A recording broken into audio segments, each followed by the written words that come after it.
tahun, Nabi Muhammad menikahi Khadijah yang berusia 40 tahun. Dari pernikahan itu, mereka dikaruniai Allah 6 orang anak. 2 laki-laki adalah Al-Qasim dan Abdullah. Sedangkan putrinya adalah Zainab, Ruqayyah, Ummu Kulsum, dan Fatimah. Namun, kedua putranya itu telah meninggal semenjak mereka kecil. Suatu ketika, terjadilah banjir besar di kota Mekah. Kabilah-kabilah di kota Mekah pun bergotong royong membangun kembali Ka'bah. Setelah pembangunannya selesai, terjadilah perselisihan antara pemuka kabilah tentang siapakah yang paling pantas meletakkan Hajar Aswad di Ka'bah. Abu Thalib, apa yang harus kita lakukan? Kita sudah bicarakan hal ini selama 5 hari, namun tidak ada titik temu. Aku khawatir akan terjadi pertumpahan darah. Sudah, begini saja. Kita sepakati bahwa masalah ini kita serahkan kepada takdir terbaik. Lihat pintu masuk Ka'bah itu. Siapapun yang pertama kali akan melewati pintu itu, dan siapapun dia, kita tidak boleh menolaknya. Setuju? Aku juga setuju. Baiklah, aku setuju. Aku juga setuju. Baiklah, kita perhatikan bersama. Tidak lama setelah kesepakatan itu, atas izin Allah, Nabi Muhammad menjadi orang pertama yang memasuki pintu menuju Ka'bah. Alhamdulillah, segala puji bagi Allah. Ternyata Muhammad, dan memang dia adalah orang yang tidak pernah kita temui ada celah. Betul? Betul. Betul. Betul. Nabi Muhammad pun menerima kepercayaan itu. Dengan kebijaksanaannya, Nabi Muhammad meminta sehelai kain, lalu meletakkan Hajar Aswad di atasnya. Nabi Muhammad mempersilahkan seluruh pemuka kabilah untuk memegang ujung-ujungnya dan mengangkatnya secara bersama-sama.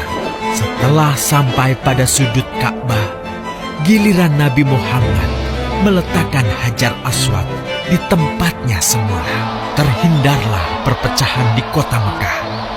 Meskipun demikian, kegelisahan masih terus menggelayuti hati Nabi Muhammad. Kejahiliahan ada di mana-mana. Kezaliman dan kemaksiatan terus berlangsung. Ia tak habis pikir. Nabi Muhammad mulai merenung dan menyendiri untuk menghindar dari perilaku jahiliyah. Nabi Muhammad memilih tempat di sebuah goa di atas bukit sekitar Mekah. Goa Hiro.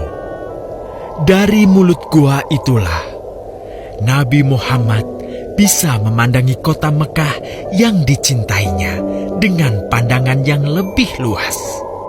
Hingga suatu ketika, sesuatu yang tidak pernah terbayangkan sebelumnya terjadi. Tiba-tiba, goa itu menjadi terang benderang. Kemanapun arah mata melihat, di sanalah cahaya itu ada. Itulah malaikat Jibril. Jibril berkata, "Bacalah." Dengan gemetar, Nabi Muhammad berkata, "Aku tidak bisa membaca." Malaikat Jibril lantas merangkul Nabi Muhammad SAW dengan kuat hingga nafas beliau sesak. Seraya berkata lagi, "Bacalah." Sampai akhirnya malaikat Jibril membantunya setelah merangkulnya dan menyuruhnya membaca hingga 3 kali. Kemudian malaikat Jibril membantunya membaca. "Bacalah dengan menyebut nama Tuhanmu yang menciptakan.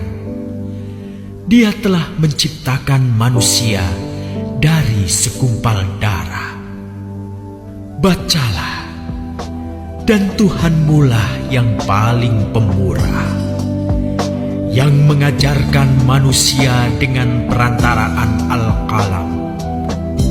Dia mengajarkan kepada manusia apa yang tidak diketahuinya." Kalimat suci telah terucap, resmilah sudah. Dari dalam Gua Hiro, Allah mengangkat Nabi Muhammad SAW